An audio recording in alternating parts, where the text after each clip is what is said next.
So when our daughters, my wife and I, speaking of race relations, when they were little, my wife, Tisha, took our daughters to a Mommy and Me group, specifically for little black girls, in order to generate pride in their identity and to empower them by surrounding them with others who identify as they do.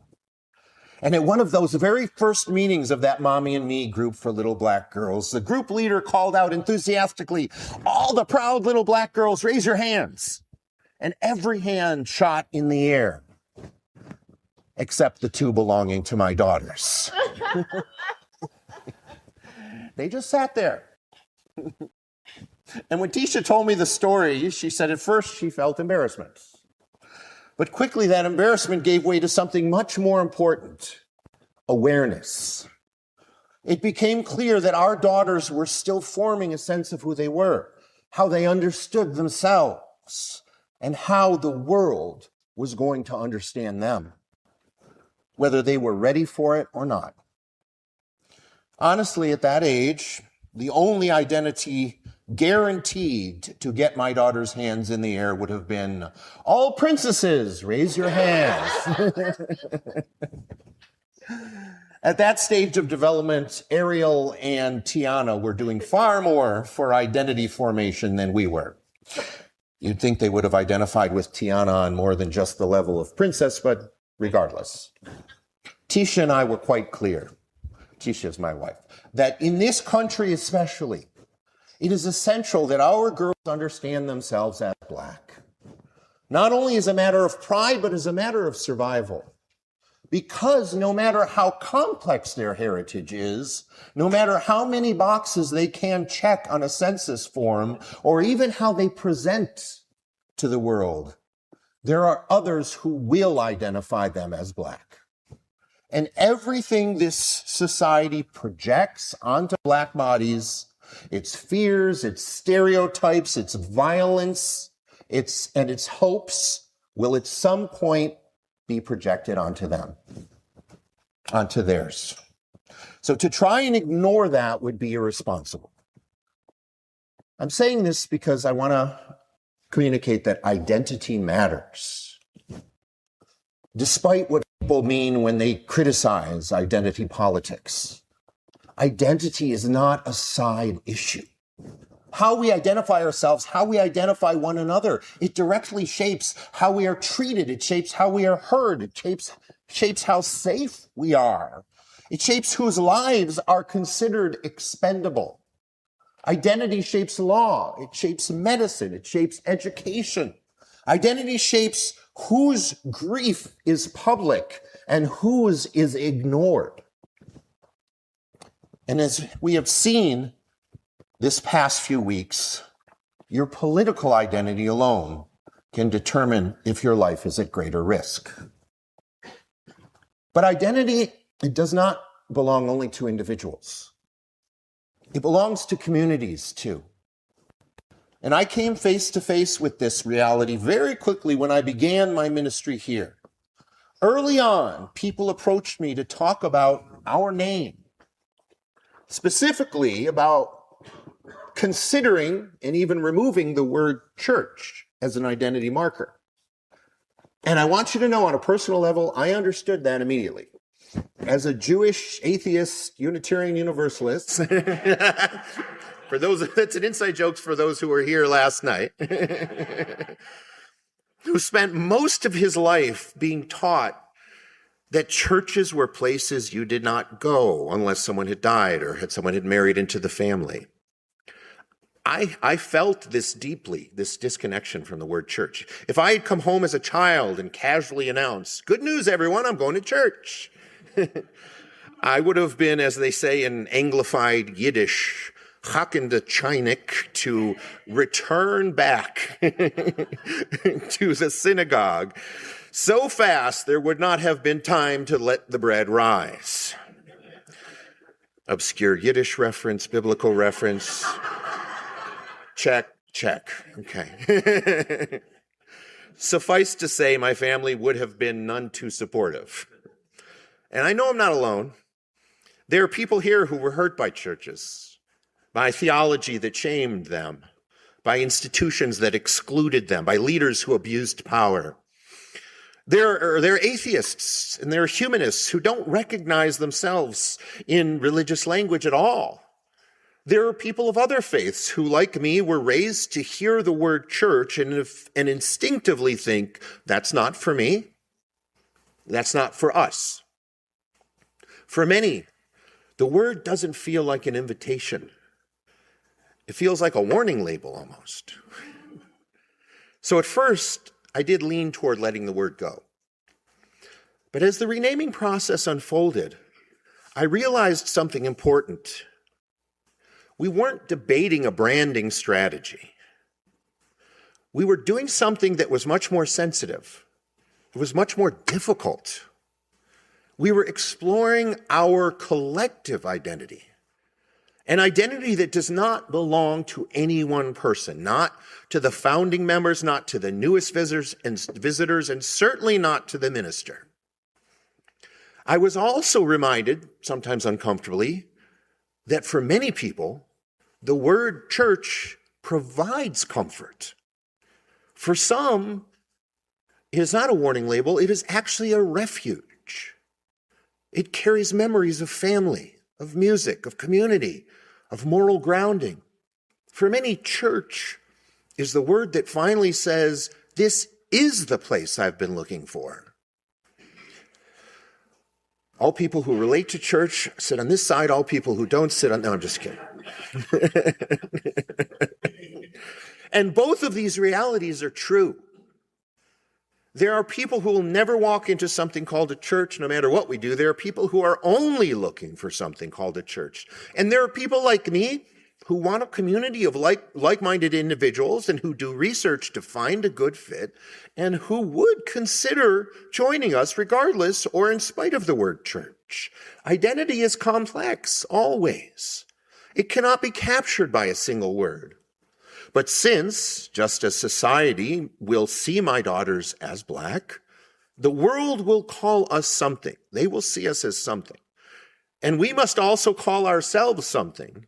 So the real question becomes, which name most honestly reflects who we are together? During this renaming process, I was also asked a very reasonable question, why do it at all? Didn't we already choose a name?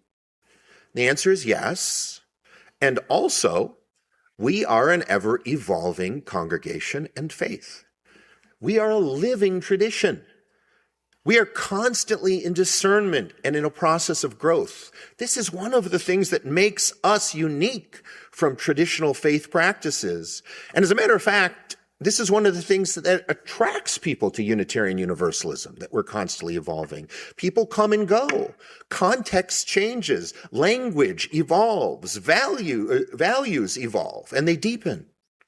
The very fact that we can ask that question is not evidence of instability. It is evidence of this evolution that represents the life of our congregation. Now, once that process of renaming truly began, I'll be honest, it got complicated. There were moments when I thought we made a terrible mistake. We could have just ignored the tension around the name and just moved on. But as we all know, ignoring tension tends to increase it, not release it. Something else I realized is that there is actually, as difficult as it is, a great benefit to that process of self-evaluation because we learn so much about ourselves that we may have overlooked. Things that may have been wrongly assumed are dispelled, and other things that are unclear are clarified. And that process leads to a congregation where divisiveness doesn't fester and collaboration is respected. There were meetings where I realized I had completely misunderstood someone. There were moments when people discovered they didn't agree as much as they thought they did. There were times when what seemed like a simple question opened into grief and into history and into theology. That process is valuable. Assumptions are challenged.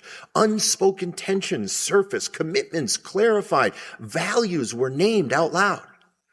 This kind of communal self-study, although it's not comfortable, as we know, it is healthy. As difficult as it is a process of beloved community. A beloved community must undertake regularly to remain healthy and thriving. We learn so many things. We learn that we care deeply about not just engaging religious diversity, but welcoming religious diversity. We learn that we have a profound connection to our own history at PUC, and that names are vessels of memory. We learn that many newer members come here specifically to get away from Christian church culture, while others come longing for the stability and ritual they associate with it. We learn that some people come primarily for social justice or for children's religious education or because they're lonely or because someone was kind to them once and that turned out to be enough. We learn that for some, the name barely matters compared to whether someone will show up when life falls apart. And we learn that for others, that single word carries enormous emotional and spiritual weight. But the insight that struck me most powerfully came from our teenagers. During one of our discussions, they named something that I had not fully considered: reclamation. They pointed out that at a time when Christian nationalism is distorting religion into a weapon, when the language of faith is being used to justify cruelty and exclusion and authoritarianism and control, it may matter deeply that progressive religious communities do not abandon the word church. Yes, they remind. Thank them, yeah. They reminded us that words are contested territory, and that sometimes the faithful response is not to retreat, but to reclaim, to insist that church can mean liberation, that church can mean justice, that church can mean anti-racism, queer-affirming, questioning, compassionate community, that church can mean standing with the vulnerable instead of dominating them. They suggested that removing the word might unintentionally concede it to those who are actively distorting it, or hollowing it out, or bastardizing it. I hadn't thought of it that way before, and I'm grateful they helped me see it. So in the end, we did weigh everyone's contributions, and we ended up choosing to retain the name Pacific Unitarian Church. This too presented some issues as a minister whose job it is to contractually, it's in my contract, to provide spiritual leadership as well as historical and theological perspective. So we're no longer just a Unitarian congregation. We are Unitarian Universalist. Yes. So more so than evaluating the word church, my counsel was to add the word universalist. However, the acronym PUC is not only historical, but it works well. People are familiar with it, whereas PUUC would likely be pronounced puke. So I conceded to the compromise of using an official subtitle and incorporating a word that came up in the renaming process. This came up as the most popular replacement for the word church, which was community. So therefore, what I hope we will vote to confirm in our congregational meeting in the spring is retaining the name Pacific Unitarian Church, the subtitle, A Unitarian Universalist Community.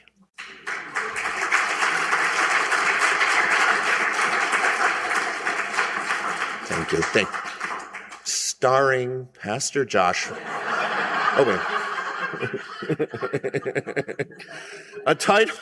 This title I feel names both tradition and transformation. So just so you all are aware, we had other great potential name suggestions I loved, including replacing church with community or congregation, or changing entirely. Pacific Spirit was a beautiful one. Pacific Sage to connect us to our preschool. Unitarian Universalist of the Pacific. They were great ones. The freedom to name ourselves, though, to revisit who we are, to change our minds, is not just congregational housekeeping, what I realized. As I said, it is central to our tradition. Speaking of tradition, coincidentally, this week marks anniversaries that speak to identity.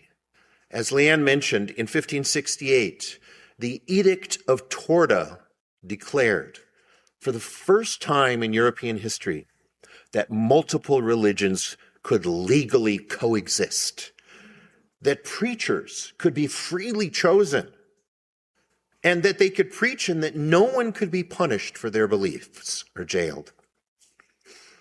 Didn't last too long in that era, but Prince Sigismund of Hungary, Eastern Hungary, made that declaration at the encouragement of his influential anti-Trinitarian court preacher Ferenc David and court physician Giorgio Biandrata, who were in turn influenced by the likes of reformist theologians Erasmus of Rotterdam and Michael Servetus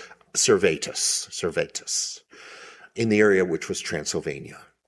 So the edict stated that the free practice of Catholicism, Lutheranism, Calvinism, and Unitarianism were protected by law. So although Unitarianism already existed as a concept, as a theology, the edict was the first time the Unitarian Church was officially recognized as an institution. Most importantly, it declared that identity, which is what we're talking about today, would not be imposed from above. It would be claimed from within. And it declared that no authority, religious or political, could rightfully force a community or an individual to profess what they did not believe. And that was a radical act. So our renaming process that we undertook is a modern expression of that same spirit. Not because the stakes were the same, but because the principle was, who gets to name us? Who gets to define us? Who gets to decide who we are?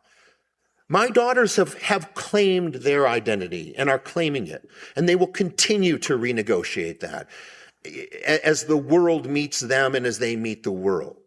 They are Black. They are biracial. They are of Jewish heritage. They are princesses.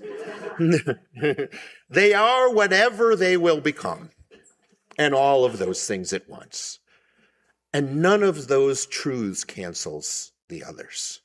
And our congregation, though we carry a single name, contains many identities, many theologies, many relationships to the word church. What matters most to me is not the final decision. What matters most to me is how we made it, through listening, through disagreement without dismissal, through honoring both history and pain, through making space for those who felt unseen and those who felt protective, through the slow, imperfect work of shared discernment, which continues. This is the work of a free church. It's not a place where identity is handed down, but a place where identity is discovered. It's not a place where names are imposed, but a place where names are wrestled into being together. And that work is not finished. It's never finished, because identity is not a destination. It is a relationship. And the sacred task before us is not to get it perfect, but to stay awake, to stay honest, and to stay in love with one another while we keep becoming who we are. Thank you. Thank you.